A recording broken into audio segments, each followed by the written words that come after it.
Humber College welcomed Premier Kathleen Wynne today. The Premier spoke to Humber students at the Lakeshore campus. At least 4 people are dead after a newly erected bridge collapsed in Florida. The Paralympics in South Korea will end on Sunday. Currently, Team Canada has won 19 medals at the Games. Humber News starts now. Hello, I'm Rachel Dosant here in the newsroom at Humber's North Campus. It's Friday, March 16th. Here's what's making news this hour. Ontario Premier Kathleen Wynne paid a visit to Humber College's Lakeshore campus today. It is part of her annual tour of post-secondary schools, but it just so happens to come with an election on the horizon. Let's go live now to Daniel Cottle at the Lakeshore campus. Thanks, Rachel. Premier Kathleen Wynne just wrapped up her speech. With the June elections only 3 months away, she did her best to motivate Humber students to go to the polls. She also talked about her issues with the PC party and their new leader, Doug Ford. Speaking to a room full of students, Wynne addressed issues that were relevant to student needs. Speaking on issues such as rent, free tuition, and OHIP Plus, Wynne was adamant about keeping the discussion light and full of energy. Many of you should not have rent control. So what he said was that he's against rent control. It's a measure that is put in place to protect tenants across this province. It's something that we expanded to protect households at a time when people needed a little more certainty about what the affordability of their housing was going to be. The session then went into a question and answer period that heavily focused on Doug Ford. So with regards to pot legalization coming up, Doug Ford says he supports the market and he wants, like you said, the market to drive that and make decisions. How do you feel about that, and are you worried about the youth vote in regards to that? I think the notion of having cannabis in our corner stores is wrong-headed. I think that it would be, I think it would not be a good thing for communities or for young people, and so we're not going to go down that road. I think it's interesting that that's what Doug Ford wants to do, and that that's what he would focus on. I think it would be reckless. Connecting with students after the speech, Wynne stayed to answer questions from anyone who could not ask her during the discussion. The Liberals, who are currently trailing behind in the polls, will be holding a throne speech next Monday to outline their priorities. Back to you, Rachel. Thanks, Daniel. Former Ontario PC leader Patrick Brown will not be able to run as a Tory candidate in the upcoming June election. The announcement was made Thursday night at the party's nomination committee. In the statement, they said it was a unanimous decision to forbid Brown to run in his Barrie area riding due to sexual misconduct allegations. Brown resigned as PC leader earlier this year. He was replaced with Doug Ford just 5 days before it was announced that Brown will not be an eligible candidate. Did you vote in this year's Humber election? Humber reporters traveled across campus to speak with students about exercising their democratic right. We asked whether or not they voted and why it was important for them to do so. I have been keeping up with it, and I think just like anywhere else, you should have a right to see who represents you. And the only way that you can keep that right is if you participate in that right. To be honest, I was voting just to support my friend. I didn't feel like there was actually too much buzz about the elections. I just saw posters all over campus and everything. So, I mean, why not support my friend? So. Well, you know, it's our duty to vote as students, so I got to see some changes on campus. And yeah, I just want to make a difference, you know, make my student experience overall better. Not really looking for anything too specific or too drastic. Maybe a few more computers so that we can study in LRC, because I feel like it's always really crowded over there, especially around like the end of the week. So maybe something like that would be pretty good. Well, on some of the posters the candidates were having, I saw one guy, he said he's going to add a Presto machine. And for me, that makes a difference because, like, I don't want to go to the station just to refill my Presto. If that's something I could do here, then, you know, I'm blessed. I decided to vote because I want to see changes within Humber, and I also want to be a part of like the voting community to see that whenever a change starts to happen, that I can say yes, I help to contribute to that. I voted because there was free popcorn, and everyone likes free popcorn, and yeah, thank you. And I thought like if I didn't have a vote, I couldn't there's no say, so why not vote and get my opinion out there? Pretty much like any I guess any political platform, you know what I mean? You expect, that you have people that you can go to, more or less an open door policy if you have a problem, and that you have those people that can represent you. Yeah. Ignite elections are over today. At 5 o'clock, the polling results will be released. For the first time, Humber students will choose between 2 female presidential candidates. It's down to a tight race between Alyssa Lim and Monica Coslaw. In her final outgoing Ignite president, Maha Jackson talked about whether or not Humber students can save transit dollars through a proposed new pass for post-secondary students. Turns out Humber will be left in the cold when it comes to a $70 Metro Pass. If approved by the TTC board on Tuesday, University of Toronto students will begin to use it in this month.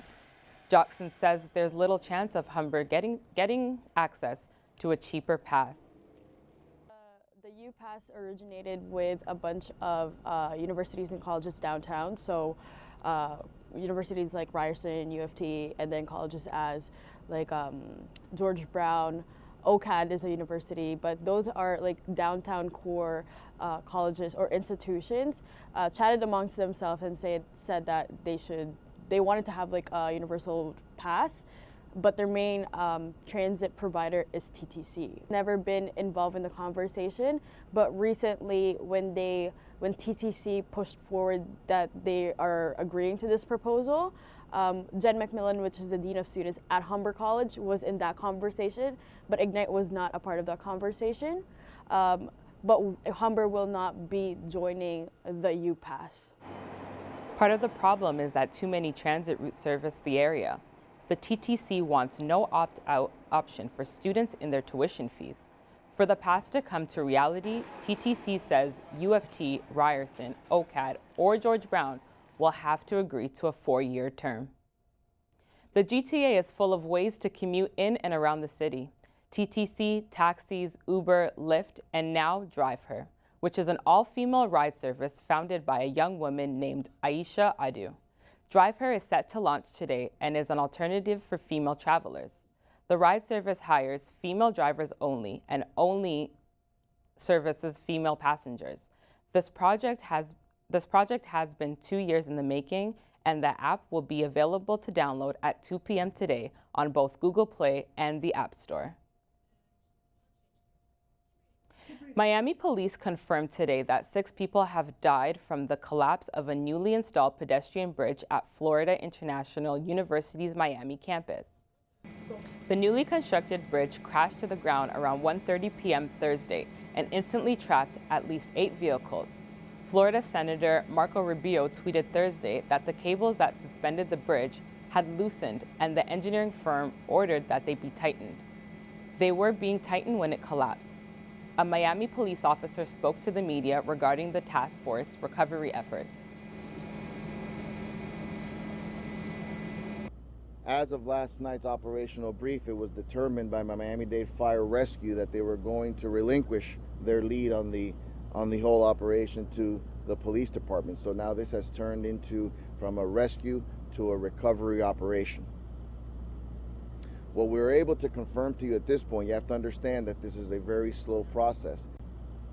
Hamid Assad has been found guilty of attempted murder after planting a homemade bomb on the crowded rush hour London Underground train.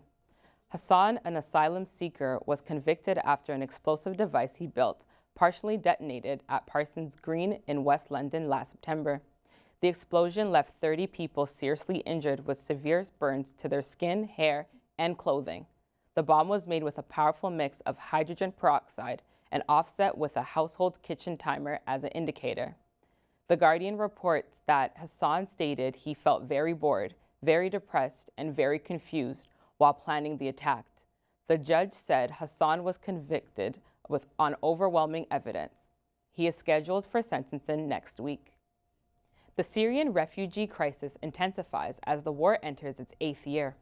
Over 10,000 people have fled from eastern Ghouta towards the Syrian capital of Damascus.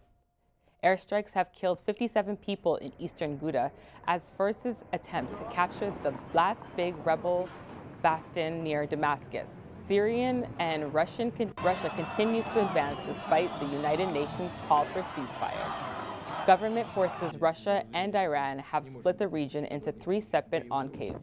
The United Nations believe up to 400,000 people have been trapped inside the rebel-held area.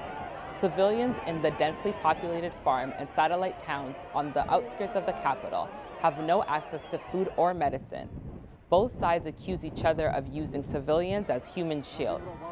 Meanwhile, Turkish and Syrian rebel forces shield the Kurdish-held town of Afrin, killing at least 18 people and forcing 2,500 to flee. The winter sports spectacular in South Korea will end in a few days with a lot of passion and heart. The Paralympics in Pyeongchang will end with a closing ceremony on Sunday.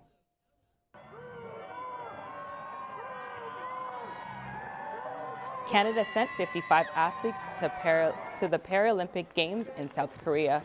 Currently, Team Canada has won a total of 19 medals. Canada athletes won 6 gold medals in sports including alpine skiing, biathlon, and cross-country skiing. A biathlon athlete won the Lone Star Medal. In total, 12 bronze medalists came from alpine skiing, biathlon, and cross-country skiing. Now here's a look at our weekend forecast. Today, mix of sun and cloud with a chance of flurries this morning, clearing this afternoon. We'll see a high of +1 and a low of -5. Tomorrow, windy but mainly sunny, a high of 1 degree and a low of -6. On Sunday, a combination of sun and clouds, a little warmer with a high of 6 degrees. Cooler at night, reaching a low of -9. Tip off the hat to St. Patrick's Day as famous landmarks around the world will match the color of the 4-leaf clover.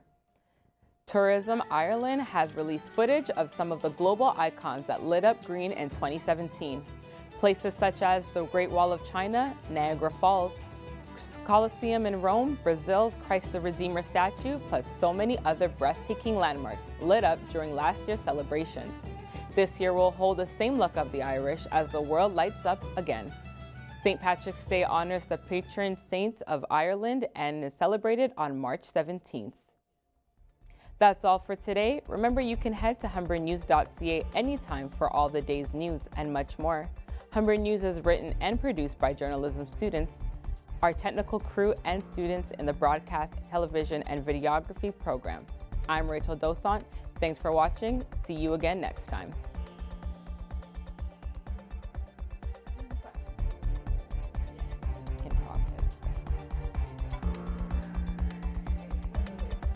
No, I didn't.